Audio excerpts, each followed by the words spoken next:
director I'm going to be analysing is George Romero. George Romero is an American-Canadian filmmaker who's known for making Night of the Living Dead, which kind of kick-started the whole zombie subgenre. Because of this, he's been nicknamed the Godfather of the Dead. Zombies cannot run. I say this definitively, as the grandfather or the godfather of zombies.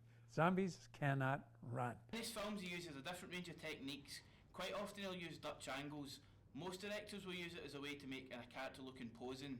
George Romero does that sometimes, but he often does it as a way to show emotion. He uses this well in Night of the Living Dead and Dawn of the Dead as a way to show how the characters are feeling. My favourite one is in Dawn of the Dead, when Peter is shooting the crowd of zombies. You actually see him upset and crying during it, so as well as looking as an opposing figure, the main takeaway from the film is the emotion that he's showing.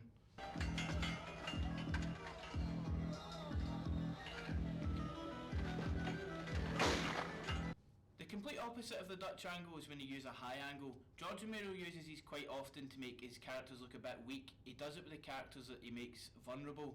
So Flyboy in Dawn of the Dead, he quite often uses this angle in the scenes to make him look weak, and over time these angles change to make him eventually look strong with Dutch angles. He reverses as the film goes on.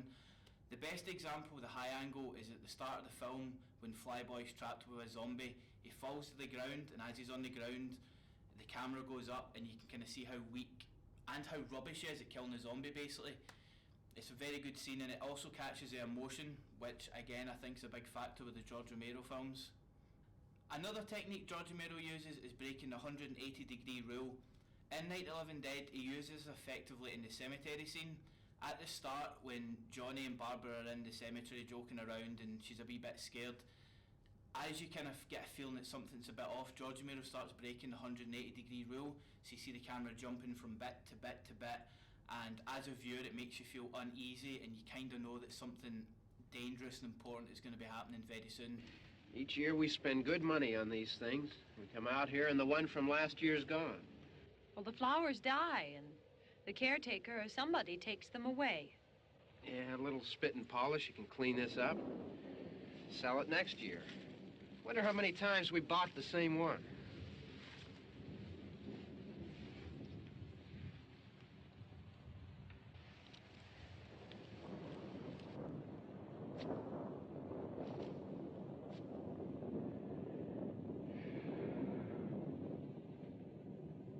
Hey, come on, Barb. Church was this morning, huh?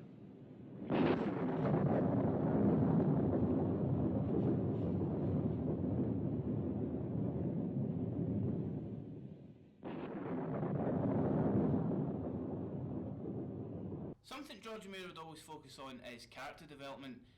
The zombies, to a lot of people, are always the characters in his films, but if you actually watch them and analyse them, he does a good job of character development on the humans. That is something that I feel is missing in modern day zombie films. They focus on the zombies and not the humans.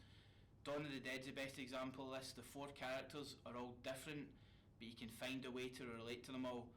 And the best way Romero does this is with his constant close-ups. Every scene, every conversation has close-ups, and you get to see how they're feeling and all their emotions. It's not really about the zombies, they're a background threat. They might be in the back of the shot, but the main focus of each shot is to get the emotion of the characters.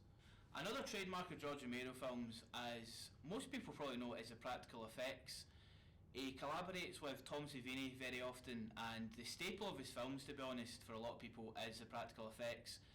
They use real pig guts, which is quite disgusting, but it works effectively because what you're seeing on screen is technically real. When you're watching people getting their intestines pulled out, it's not human ones, but it's pig ones from a local butcher's, which is pretty grotesque. Day of the Dead uses this quite effectively. There's quite a lot of scenes where the zombies are getting operated on, and when they sit up, their whole intestines fall out. There's throat rips, eyes getting ripped out, necks getting ripped, you name it. The staple of George Romero films to most people probably would be the practical effects.